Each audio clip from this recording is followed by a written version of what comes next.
Few productions have permeated the cultural zeitgeist quite like The Wizard of Oz. For the last 84 years, it has been duplicated, parodied, and re-envisioned a countless number of times. But if you knew what the cast and crew went through to create the kind of Technicolor masterpiece that is still inspiring awe to this day, you might look at the production a little differently. Today, we're going to be talking about the dangerous materials, inhospitable environment, injuries, and even abuse that went on behind the scenes of The Wizard of Oz. So if you want to know more, stay tuned. But first, welcome to Creepycassettiyt, your place for horror in reality and beyond. If you're interested in dark history, weird mysteries, strange tales, and true crime, I do that here. So please do us both a favor and hit the subscribe button and the notification bell. That way you'll always be informed of our bi-weekly chats. And if you enjoy the video, and I really hope you do, please like and share with a friend. Now let's talk about The Wizard of Oz. When Metro-Goldwyn-Mayer, or MGM, bought the rights to L. Frank Baum's novel The Wizard of Oz,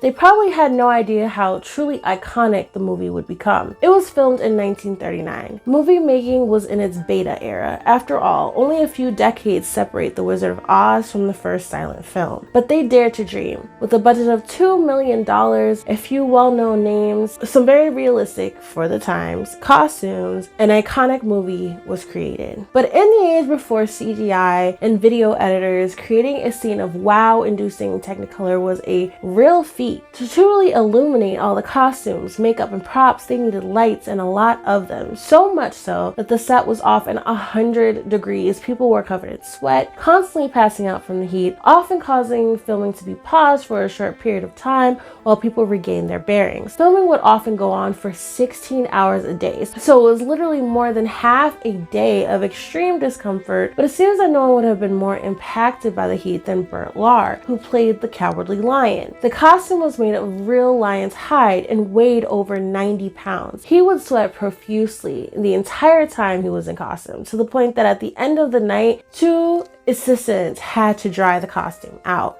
He had to take frequent breaks just to get on with the next scene. On top of being weighed down with a whole lion's pelt, Burt Lahr spent a significant amount of time in the makeup chair, and the application process was a complicated one for the artist. For the first year of contract, Burt was not allowed to eat during filming because the makeup would need to be reapplied. He initially got by drinking milkshakes and soup. However, when filming took years to complete, he put his foot down and required a lunch halfway through his filming for the day and for the makeup to be reapplied after. Speaking of makeup, several of the actors had issues with various materials used to create their iconic look. Like the original Tin Man, played by Buddy Ebsen. The makeup used to obtain the silvery finish of the Tin Man's face was made of aluminum powder. Ebsen was allergic to this powder, and it caused struggles breathing and painful muscle contractions. He was able to record the singing scenes before he had to be taken to the hospital, where he spent several weeks in recovery. He was eventually replaced by Jack Haley, but the production was never able to re-record the singing parts, so you can still hear Ebsen's voice in the vocal track. The Scarecrow, played by Ray Bolger, was another character who was injured by toxic makeup. His makeup was made with asbestos, and it caused deep scarring that lasted for over a year after the end of filming. That wasn't even the only time Bolger dealt with asbestos during filming.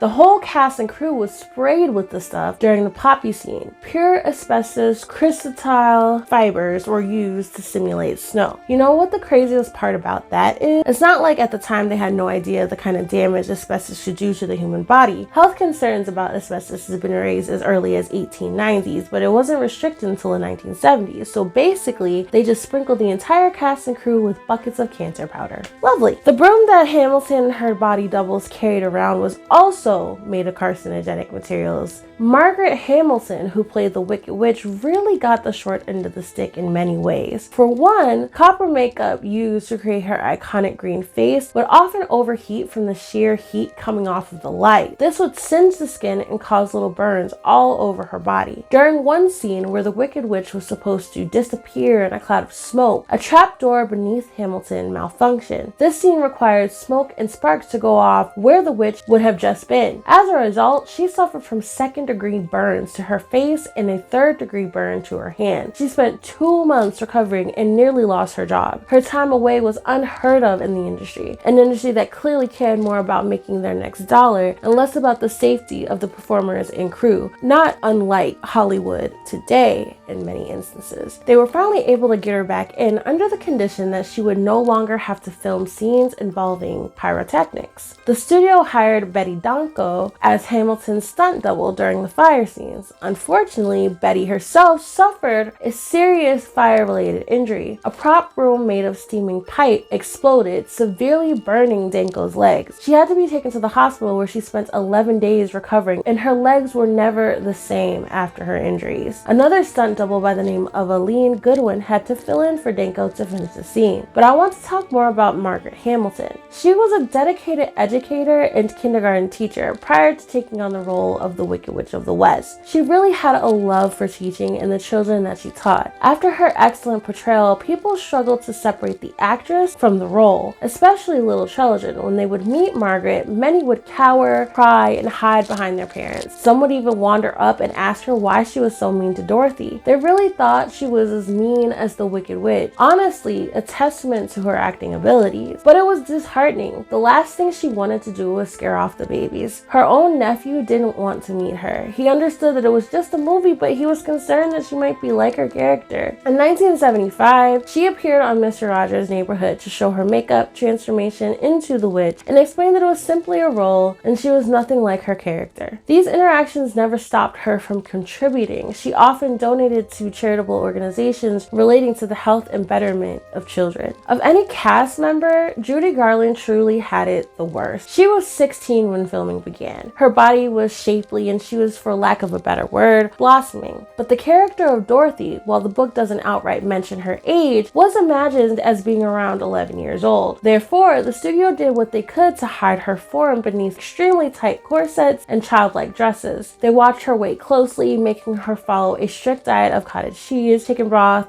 black coffee, and cigarettes. They watched the teenage Judy like a hawk. Her every meal was monitored to make sure she wouldn't gain so much as a pound. If you think the diet is the worst part, you'd be mistaken. She was basically force-fed amphetamines to keep her peppy during filming, and then she would be dosed up on barbiturates to help her sleep at night. Sadly, the studio reps weren't the only authoritative figures that pushed drugs on poor Miss Garland. When she and her sisters, Mary Jane and Virginia Gum, used to perform vaudeville as the Gum Sisters, her own mother would keep her dosed up on pep pills. I wasn't able to find out what chemical put the pep in those pills, but the fact that her own mother was giving her some mysterious drug to make her more energetic is really gross. Oh, and if you're wondering why her sisters' last names are different, the answer is it's not. Judy Garland is just a stage name. She was born Frances Ethel Gum. Aside from the unhealthy diet and studio overstepping, she dealt with abuse on set. While filming the scene where the Cowardly Lion gives her a little slap, she couldn't stop giggling. I don't even know what the heck the studio execs were expecting from a 16-year-old girl who was hyped up on amphetamines, but I digress.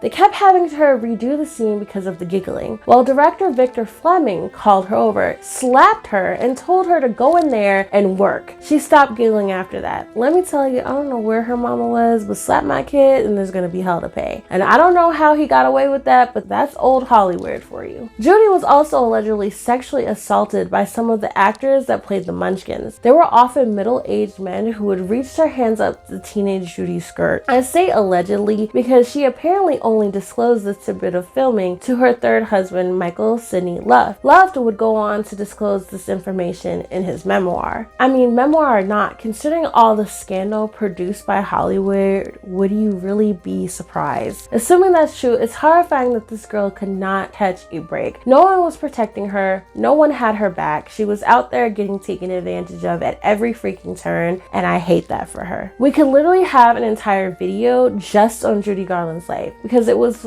a life full of betrayal, abuse, pain. It's honestly heartbreaking. And this lady had serious talent. And that's one thing everyone knows, but I'd love to get more into the woman behind the talent. Not just the bad things either. I want to highlight her highlights. If that's the video you'd like to see, please let me know in the comments. I hope I can do her some justice because creator knows she deserves it. Even if I don't get comments, I might still just put it out. But we're here to have community conversation and polite discourse. So please let me know how you feel about a video about Judy Garland. Some of you might be wondering why they didn't sue. All of these terrible things that they dealt with and the residual side effects that they endured, someone really should have been taken to the cleaners. That would have been a career-ending move in this time at Hollywood. These people clearly love their jobs, so they were not about to do that. Plus, this was like the years where Hollywood was extra sus. There were no rules. It was the Wild West. I mean, these filming companies had literal control over their lives. The things that actors and actresses had to endure. I will be getting more into that in another video, but let's just say that there were several lines crossed. And you know, there's a lot of crazy incidents that happen on the sets of other movies or TV shows, and we could really have a whole little series on this channel just discussing those if that's something you all are into. I think we might cover the movie Roar. So many insane injuries from that movie. Makes sense seeing as real animals were included in the filming. I'm gonna watch it and then we'll do the research and we'll come back for our chat. Thankfully, it's on YouTube, so we can all watch it for free. But that's all the information I have for you today. Did I miss anything? Let me know in the comments below. I will see you all very soon for another video. Take care.